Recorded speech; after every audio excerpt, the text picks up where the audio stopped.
गत वीडियो में आपने व्यावसायिक अर्थशास्त्र की परिभाषा उसके अर्थ के बारे में अध्ययन किया था। आज हम व्यावसायिक अर्थशास्त्र की विशेषताओं के बारे में अध्ययन करेंगे। क्योंकि व्यावसायिक अर्थशास्त्र एक नवीन विषय है जिसमें आर्थिक विश्लेषण के सिद्धांतों का प्रयोग व्यावसायिक निर्णयों एवं भावी नियोजन में किया जाता है। इसे आदर्श प्रदान विज्ञान एवं कला की संज्ञा दी जाती है और हम और अच्छे से इस अवधारणा को अपने मानस पटल पर अंकित करने के लिए इसकी विशेषताओं का बिंदुवार अध्ययन करते हैं। सबसे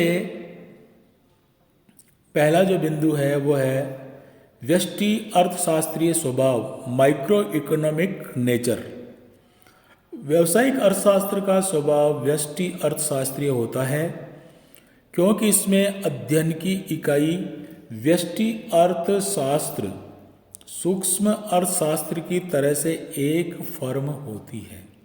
इसमें एक फर्म विशेष की समस्याओं का अध्ययन किया जाता है। इसमें संपूर्ण अर्थव्यवस्था का अध्ययन नहीं किया जाता है। इसमें एक व्यक्ति की क्रियाओं का भी अध्ययन नहीं किया जाता है, केवल व्यावसायिक फर्म का अध्ययन किया जाता है। जैसा कि मैंने आपको पूर्व में भी बताया था, व्यष्टि माइक्रो और समष्टि मैक्रो, MACRO, इसमें A है और उसमें परिवर्तन के रूप में MICRO माइक्रो है। I से मतलब इंडिविजुअल से है और A से मतलब एग्रीगेट या ऑल से है। तो हमारा जो व्यावसायिक अर्थशास्त्र है वह वास्तव में व्यष्टि अर्थशास्त्रीय प्रकृति का है, स्वभाव का है। इसमें पूरे उद्योग का अध्ययन नहीं करते, केवल मात्र एक फर्म का अध्ययन किया जाता है। नंबर 2, फर्म सिद्धांत अथवा फर्म का अर्थशास्त्र, थ्योरी ऑफ फर्म और इकोनॉमिक्स ऑफ फर्म। व्यावसायिक अर्थशास्त्र में उन सभी आर्थिक सिद्धांतों, धारणाओं एवं मॉडलों का अध्ययन किया जाता है जिन्हें हम फर्म सिद्धांत अथवा फर्म के अर्थशास्त्र के नाम से पुकारते हैं। इसमें लाभ सिद्धांत की विवेचना भी की जाती है जो अर्थशास्त्र के वितरण सिद्धांत का एक भाग है। इसमें वितरण के अन्य सिद्धांतों का अध्ययन नहीं किया जाता। इसमें फर्म का एकमात्र उद्देश्य लाभ का उद्देश्य होता है, लाभ कमाना होता है। तो ऐसी परिस्थिति में जो पहले अधिकतम लाभ कमाने का उद्देश्य था वो आजकल अधिकतम संपदा करने के उद्देश्य में परिवर्तित हो गया है। फिर भी लाभ कमाना अथवा संतोषप्रद लाभ कमाना फर्म का एक उद्देश्य होता ही है, अतः इसे फर्म सिद्धांत, फर्म का सिद्धांत भी कहा जाता है। ये एक इसकी व्यावसायिक अर्थशास्त्र की विशेषता है। इसी तरह समष्टि अर्थशास्त्र भी उपयोगी। जो तीसरा महत्वपूर्ण बिंदु है वो है समष्टि अर्थशास्त्र भी उपयोगी। व्यावसायिक अर्थशास्त्र के लिए व्यापक अथवा समष्टि अर्थशास्त्र भी उपयोगी होता है क्योंकि इसका ज्ञान उस वातावरण की बुद्धिमत्ता पूर्वक समझने में सहायक होता है जिसमें एक व्यावसायिक फर्म कार्य करती है। हालांकि व्यावसायिक अर्थशास्त्र में केवल मात्र फर्म का ही हम अध्ययन करते हैं, लेकिन फर्म जिस उद्योग से संबंधित होती है वह उद्योग, उदाहरण के लिए नमक उद्योग का ज्ञान होना भी आवश्यक है ताकि फर्म उसके अनुरूप निर्णय ले सके। इसलिए व्यावसायिक अर्थशास्त्र की एक विशेषता के रूप में ये बात भी उभर कर सामने आती है कि समष्टि अर्थशास्त्र भी इसके लिए उपयोगी है। नेक्स्ट है वर्णात्मक न होकर निर्धारात्मक अर्थशास्त्र, not descriptive but determinative economics. व्यावसायिक अर्थशास्त्र का स्वभाव वर्णात्मक अर्थशास्त्र न होकर निर्धारात्मक अर्थशास्त्र है। यह विभिन्न चरों का वर्णन न करके उनका निर्धारण करने वाला विषय है। आर्थिक सिद्धांतों में विभिन्न प्रकार के नियमों का प्रतिपादन किया जाता है, परंतु उनके बारे में उचित अनुचित का निर्णय नहीं लिया जाता। व्यावसायिक अर्थशास्त्र में विभिन्न चरों के माध्यम से उनके संबंधों के निर्णय लिए जाते हैं। उदाहरण के लिए मांग के नियम का अध्ययन किया जाता है। तब यह बताया जाता है कि मांग बढ़ती है या घटती है। ये वस्तु के मूल्य पर निर्भर करता है। यदि वस्तु का मूल्य गिरता है तो मांग बढ़ती है, अगर वस्तु का मूल्य बढ़ता है तो मांग गिरती है। ऐसी स्थिति में यहां यह विचार नहीं किया जाता कि मांग में जो परिवर्तन हो रहा है वो अच्छा है या बुरा है, परंतु व्यावसायिक अर्थशास्त्र में यह निर्धारण किया जाता है कि फर्म के लिए यह परिणाम अच्छा है या बुरा है। तो सदैव मूल्य वृद्धि और मांग के परिवर्तन, इन दोनों में सामंजस्य बिठा करके फर्म लाभ कमाने की स्थिति में रहती है। अगला बिंदु है निर्देशात्मक स्वभाव, पर्सपेक्टिव नेचर। व्यावसायिक अर्थशास्त्र का स्वभाव निर्देशात्मक होता है।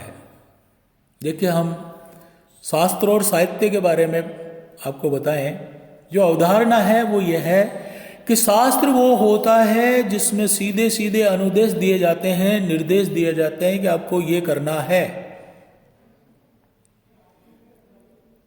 हमारे यहाँ गीता को शास्त्र माना गया है। हमारे यहाँ रसायन शास्त्र है जिसमें ऑक्सीजन और वो हाइड्रोजन मिलकर के पानी बनता है, ऐसा सिद्धांत है, तो हमेशा बनता है, निर्देश है उसमें। इसी तरह से किसी भी शास्त्र में सीधे सीधे निर्देश अनुदेश दिए जाते हैं, लेकिन साहित्य वो होता है कि पढ़ने वाला व्यक्ति खुद ही उसका अध्ययन करने के बाद अपना निर्णय खुद प्राप्त करता है कि उसमें से क्या लेना है। अगर हम रामायण को साहित्य के रूप में देखते हैं, उसमें किसी भी चौपाई में ये नहीं लिखा हुआ कि पिता की आज्ञा का पालन करना चाहिए, लेकिन उस साहित्य का जो हीरो है, उस साहित्य का जो रोल मॉडल है राम जी, चूंकि वो अपने पिता की आज्ञा से कठिनतम स्थिति में 14 वर्ष का जो वनवास जाते हैं, प्रसन्नता पूर्वक स्वीकार करते हैं, तो उससे हम ये शिक्षा प्राप्त कर सकते हैं। तो जहां तक व्यावसायिक अर्थशास्त्र का प्रश्न है, व्यावसायिक अर्थशास्त्र निर्देशात्मक है, क्योंकि अर्थशास्त्र है क्या तथा क्या करें क्या न करें। उदाहरण के लिए मांग का नियम मूल्य वृद्धि एवं कमी से मांग में कमी और वृद्धि को सूचित करता है। अच्छा है या बुरा है नहीं, इसका स्पष्टीकरण ये नियम नहीं करता है, परंतु व्यावसायिक अर्थशास्त्र के मूल्य वृद्धि से मांग में कमी अथवा मूल्य में कमी से मांग में वृद्धि का फर्म पर प्रभाव देखकर आवश्यक निर्देश दिया जाता है कि फर्म को मूल्य में वृद्धि करनी चाहिए या नहीं। इसलिए व्यावसायिक अर्थशास्त्र का जो स्वभाव है वो निर्देशात्मक है। नेक्स्ट बिंदु है निर्णय विभिन्न प्रबंधकीय स्तरों पर। व्यावसायिक अर्थशास्त्र एक व्यवहारिक विषय है तथा इसका प्रमुख उद्देश्य एवं कार्य नीति निर्धारण तथा भावी नियोजन में प्रबंध की सहायता करता है। वास्तविक निर्णय तो स्वयं प्रबंधकों को ही प्रबंध के विभिन्न स्तर पर लेने होते हैं। ये प्रबंधकों को निर्णय लेने में सहायता पहुंचाता है। अतः जो विभिन्न मैनेजरियल लेवल्स हैं, प्रबंध के विभिन्न स्तर हैं, हर स्तर पर व्यावसायिक अर्थशास्त्र निर्णय लेने में एक आधारभूत और महत्वपूर्ण भूमिका निर्वाह करता है। ये व्यावसायिक अर्थशास्त्र की विशेषता है। नेक्स्ट है समन्वयात्मक प्रकृति, कोऑर्डिनेटिंग नेचर। व्यावसायिक अर्थशास्त्र व्यष्टि तथा समष्टि आर्थिक विश्लेषणों के सैद्धांतिक तथा व्यवहारिक पहलुओं में सामंजस्य बिठाता है। इसमें आर्थिक सिद्धांतों को व्यवहारिक रूप प्रदान करने का गुण विद्यमान है। ये व्यावसायिक प्रबंधकों को व्यवसाय की आर्थिक समस्याओं का सैद्धांतिक एवं व्यवहारिक सॉल्यूशन उपलब्ध कराता है। ये निदान हल देता है समस्याओं का। इसी तरह से अगला बिंदु है विज्ञान तथा कला दोनों, बोथ साइंस एंड आर्ट्स। व्यावसायिक अर्थशास्त्र का उपयोग व्यवस्थित ज्ञान के रूप में किया जाता है, अतः यह एक विज्ञान है। इसमें वस्तु स्थिति का अध्ययन किया जाता है, अतः यह वास्तविक विज्ञान है। और भावी सफलता के लिए आदर्श निर्धारित किया जाता है, अतः यह आदर्श विज्ञान भी है। और वास्तविकता को प्राप्त करने की विधि भी इसमें बताई जाती है, अतः यह एक कला भी है।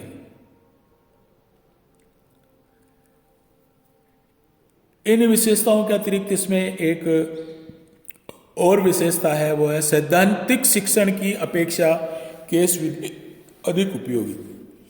व्यावसायिक अर्थशास्त्र का शिक्षण सैद्धांतिक नहीं होकर किसी वस्तु स्थिति पर आधारित होने पर अधिक उपयोगी होता है, जैसा कि पूर्व में बताया जा चुका है।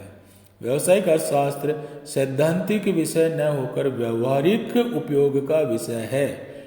इसमें सही निर्णय लेने में ये विभिन्न परिस्थितियों में प्रबंधकों को सहायता पहुंचाता है। लास्ट जो इसका बिंदु है वो है अधिक परिष्कृत विषय, मोर रिफाइंड सब्जेक्ट। व्यावसायिक अर्थशास्त्र आर्थिक सिद्धांत की तुलना में अधिक परिष्कृत है, क्योंकि इसके अंतर्गत आधुनिक गणितीय तथा अन्य वैज्ञानिक उपकरणों की अधिक सहायता ली गई है। व्यावसायिक अर्थशास्त्र में विभिन्न मॉडलों का निर्माण करने हेतु क्रियात्मक अनुसंधान व कंप्यूटरों का भी उपयोग किया जाता है। आर्थिक सिद्धांत अत्यंत अवास्तविक मान्यताओं पर आधारित होते हैं, जबकि व्यावसायिक अर्थशास्त्र के मॉडल अधिक व्यवहारिक एवं वैज्ञानिक होते हैं। व्यावसायिक अर्थशास्त्र की अवधारणाएं अनिश्चितताओं के अंतर्गत भी प्रबंधकों को उपयोगी निर्णय लेने में सहायता पहुंचाती है। अतः यह इस विषय की विशेषता है कि यह बहुत ही अधिक परिष्कृत विषय है। धन्यवाद।